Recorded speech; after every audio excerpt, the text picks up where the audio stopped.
नमस्कार दोस्तों, प्रैक्टिस वाला यूट्यूब चैनल में आप लोगों का स्वागत है। दोस्तों आज हम लोग रेलवे यूथ साइंस बुक का प्रैक्टिस सेट नंबर 50 पर इस वीडियो में बात करेंगे।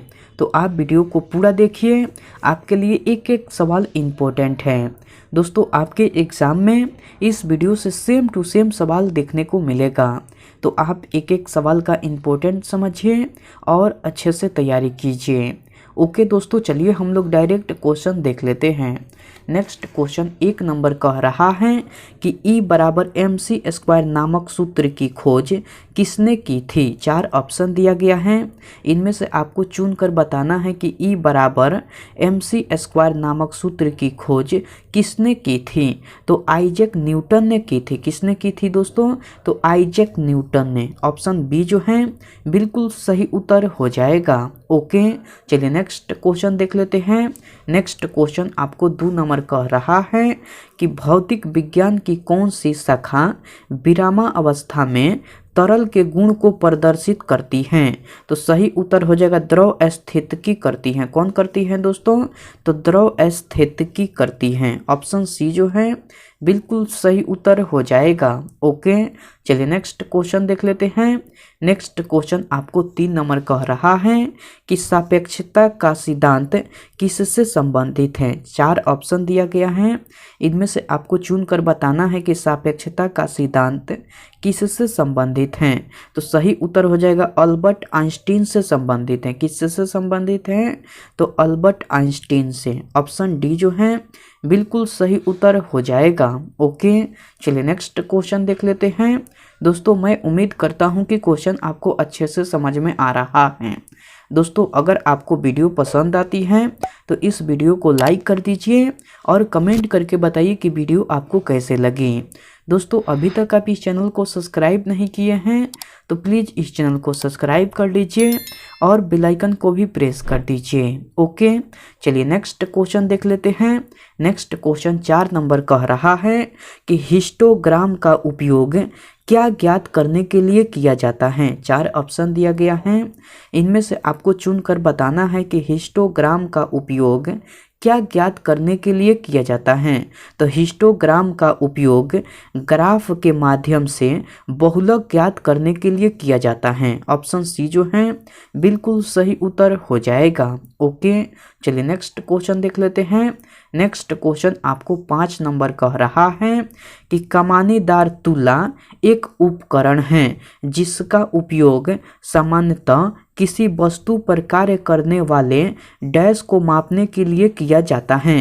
तो किसी वस्तु पर कार्य करने वाले बल को मापने के लिए किया जाता है। किसको मापने के लिए किया जाता है दोस्तों?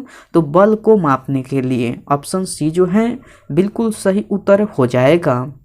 ओके, चलिए नेक्स्ट क्वेश्चन देख लेते हैं। नेक्स्ट क्वेश्चन आपको 6 नंबर कह रहा है कि डैश एक उपकरण है जिसके द्वारा एक ही वस्तु की 2 अलग अलग तस्वीरों को एक साथ देखा जा सकता है। तो स्टीरियोस्कोप एक उपकरण है जिसके द्वारा एक ही वस्तु की 2 अलग अलग तस्वीरों को एक साथ देखा जा सकता है। तो ऑप्शन ए जो है बिल्कुल सही उत्तर हो जाएगा। ओके, चलिए नेक्स्ट क्वेश्चन देख लेते हैं। नेक्स्ट क्वेश्चन आपको 7 नंबर कह रहा है कि जमीन में पानी के रिसने की प्रक्रिया को डैश के रूप में जाना जाता है। 4 ऑप्शन दिया गया है, इनमें से आपको चुनकर बताना है कि जमीन में पानी के रिसने की प्रक्रिया को किस रूप में जाना जाता है। तो अंतःस्यंदन के रूप में जाना जाता है। किस रूप में जाना जाता है? तो अंतःस्यंदन के रूप में जाना जाता है। ऑप्शन बी जो है बिल्कुल सही उत्तर हो जाएगा। ओके, चलिए नेक्स्ट क्वेश्चन देख लेते हैं।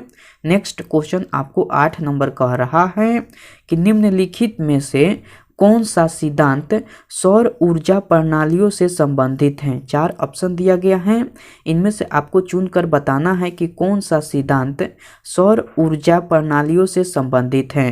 तो फोटोवोल्टाइक प्रभाव जो है आपको सौर ऊर्जा प्रणालियों से संबंधित है। कौन है दोस्तों? तो फोटोवोल्टाइक प्रभाव जो है सौर ऊर्जा प्रणालियों से संबंधित है। ऑप्शन ए जो है बिल्कुल सही उत्तर हो जाएगा। ओके, चलिए नेक्स्ट क्वेश्चन देख लेते हैं। नेक्स्ट क्वेश्चन आपको 9 नंबर कह रहा है कि उस विश्व प्रसिद्ध वैज्ञानिक का नाम बताएं जिसे सापेक्षता के सिद्धांत के लिए जाना जाता है। तो उस विश्व प्रसिद्ध वैज्ञानिक का नाम है अल्बर्ट आइंस्टीन। क्या है दोस्तों नाम? तो अल्बर्ट आइंस्टीन है। ऑप्शन सी जो है बिल्कुल सही उत्तर हो जाएगा। ओके दोस्तों, चलिए नेक्स्ट क्वेश्चन देख लेते हैं। नेक्स्ट क्वेश्चन आपको 10 नंबर कह रहा है कि इनमें से किसे आधुनिक खगोल विज्ञान का जनक माना जाता है। 4 ऑप्शन दिया गया है, इनमें से आपको चुनकर बताना है कि किसे आधुनिक खगोल विज्ञान का जनक माना जाता है। तो गैलीलियो गैलीली को माना जाता है। किसे माना जाता है दोस्तों? तो गैलीलियो गैलीली को। ऑप्शन ए जो है बिल्कुल सही उत्तर हो जाएगा। ओके, चलिए नेक्स्ट क्वेश्चन देख लेते हैं। नेक्स्ट क्वेश्चन आपको 11 नंबर कह रहा है कि विद्युत स्थितिक अवक्षेपित्र का प्रयोग इनमें से किसके नियंत्रण के लिए किया जाता है। तो वायु प्रदूषण के नियंत्रण के लिए किया जाता है। ऑप्शन ए जो है बिल्कुल सही उत्तर हो जाएगा। ओके, चलिए नेक्स्ट क्वेश्चन देख लेते हैं। नेक्स्ट क्वेश्चन आपको 12 नंबर कह रहा है कि MCB का पूर्ण रूप क्या है। 4 ऑप्शन दिया गया है, इनमें से आपको चुनकर बताना है कि MCB का पूर्ण रूप क्या है। तो मिनिएचर सर्किट ब्रेकर है। क्या पूर्ण रूप है?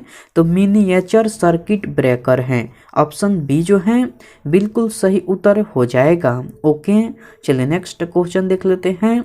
नेक्स्ट क्वेश्चन आपको 13 नंबर कह रहा है कि भौतिक अनुसंधान प्रयोगशाला इनके द्वारा स्थापित की गई थी। 4 ऑप्शन दिया गया है, इनमें से आपको चुनकर बताना है कि भौतिक अनुसंधान प्रयोगशाला किनके द्वारा स्थापित की गई थी। तो विक्रम साराभाई द्वारा स्थापित की गई थी। किसके द्वारा स्थापित की गई थी? तो विक्रम साराभाई द्वारा। ऑप्शन डी जो है बिल्कुल सही उत्तर हो जाएगा। ओके, चलिए नेक्स्ट क्वेश्चन देख लेते हैं।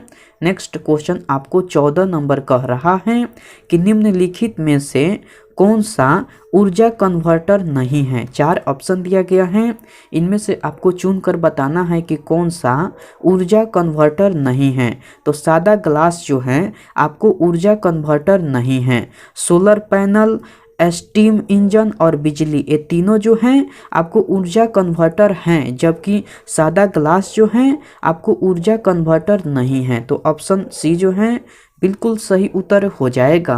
ओके, चलिए नेक्स्ट क्वेश्चन देख लेते हैं। नेक्स्ट क्वेश्चन आपको 15 नंबर कह रहा है कि लेजर के प्रयोग से की जाने वाली 3D इमेजिंग प्रक्रिया डैश कहलाती है। तो 3D इमेजिंग प्रक्रिया आपको होलोग्राफी कहलाती है। क्या कहलाती है? तो होलोग्राफी कहलाती है। ऑप्शन ए जो है बिल्कुल सही उत्तर हो जाएगा। ओके, चलिए नेक्स्ट क्वेश्चन देख लेते हैं। नेक्स्ट क्वेश्चन आपको 16 नंबर कह रहा है कि औसतन कितनी बार बिजली धरती पर गिरती है। तो प्रति सेकंड 100 बार गिरती है। कितनी बार गिरती है? तो प्रति सेकंड 100 बार गिरती है। ऑप्शन ए जो है बिल्कुल सही उत्तर हो जाएगा। ओके, चलिए नेक्स्ट क्वेश्चन देख लेते हैं। नेक्स्ट क्वेश्चन आपको 17 नंबर कह रहा है कि MRI किसका संक्षिप्त रूप है। 4 ऑप्शन दिया गया है, इनमें से आपको चुनकर बताना है कि MRI किसका संक्षिप्त रूप है। तो मैग्नेटिक रेजोनेंस इमेजिंग का है। किसका है दोस्तों? तो MRI जो है किसका संक्षिप्त रूप है? तो मैग्नेटिक रेजोनेंस इमेजिंग का है। तो ऑप्शन बी जो है बिल्कुल सही उत्तर हो जाएगा। ओके, चलिए नेक्स्ट क्वेश्चन देख लेते हैं। नेक्स्ट क्वेश्चन आपको 18 नंबर कह रहा है कि कौन सा उपकरण ध्वनि तरंगों को विद्युत संकेतों में परिवर्तित करता है। 4 ऑप्शन दिया गया है, इनमें से आपको चुनकर बताना है कि कौन सा उपकरण ध्वनि तरंगों को विद्युत संकेतों में परिवर्तित करता है। तो माइक्रोफोन करता है। कौन करता है दोस्तों? तो माइक्रोफोन। ऑप्शन ए जो है बिल्कुल सही उत्तर हो जाएगा। ओके, चलिए नेक्स्ट क्वेश्चन देख लेते हैं। नेक्स्ट क्वेश्चन आपको 19 नंबर कह रहा है कि एक कार की गति किस पर निर्भर नहीं करती है। 4 ऑप्शन दिया गया है, इनमें से आपको चुनकर बताना है कि एक कार की गति किस पर निर्भर नहीं करती हैं? तो गति के बदलाव पर निर्भर करती हैं, दिशा में बदलाव पर भी निर्भर करती हैं, गति वर्धन में बदलाव पर भी निर्भर करती हैं, स्पीडोमीटर पर निर्भर नहीं करती हैं। एक कार की गति किस पर निर्भर नहीं करती हैं? तो स्पीडोमीटर पर निर्भर नहीं करती हैं। तो ऑप्शन ए जो है बिल्कुल सही उत्तर हो जाएगा। ओके, चलिए नेक्स्ट क्वेश्चन देख लेते हैं। नेक्स्ट क्वेश्चन आपको 20 नंबर कह रहा है कि पृथ्वी की सतह के नीचे फंसी गर्मी को डैश कहते हैं। तो पृथ्वी की सतह के नीचे फंसी गर्मी को भूतापीय ऊर्जा कहते हैं। क्या कहते हैं दोस्तों? तो भूतापीय ऊर्जा कहते हैं। ऑप्शन डी जो है बिल्कुल सही उत्तर हो जाएगा। ओके दोस्तों, चलिए नेक्स्ट क्वेश्चन देख लेते हैं। नेक्स्ट क्वेश्चन आपको 21 नंबर कह रहा है कि निम्नलिखित में से कौन से विकल्प में फाइबर ऑप्टिक्स का प्रयोग नहीं है? तो विद्युत उत्पादन में आपको फाइबर ऑप्टिक्स का प्रयोग नहीं है। किस में नहीं है दोस्तों? तो विद्युत उत्पादन में नहीं है। ऑप्शन ए जो है बिल्कुल सही उत्तर हो जाएगा। ओके, चलिए नेक्स्ट क्वेश्चन देख लेते हैं।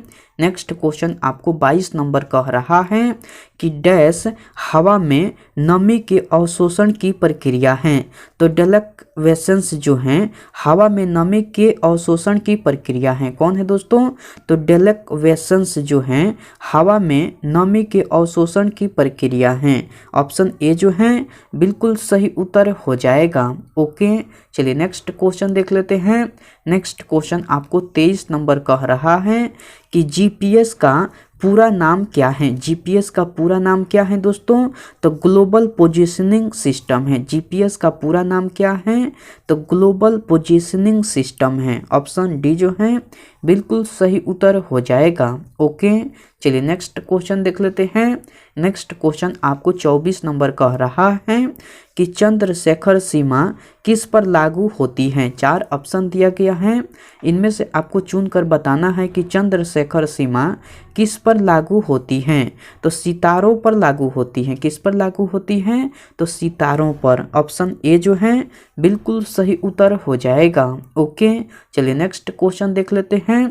नेक्स्ट क्वेश्चन आपको 25 नंबर कह रहा है कि गर्मी और तापमान और उसके ऊर्जा और काम से संबंधित भौतिकी की शाखा को क्या कहा जाता है? तो आपका सही उत्तर हो जाएगा ऊष्मा प्रवैगिकी कहा जाता है। क्या कहा जाता है दोस्तों?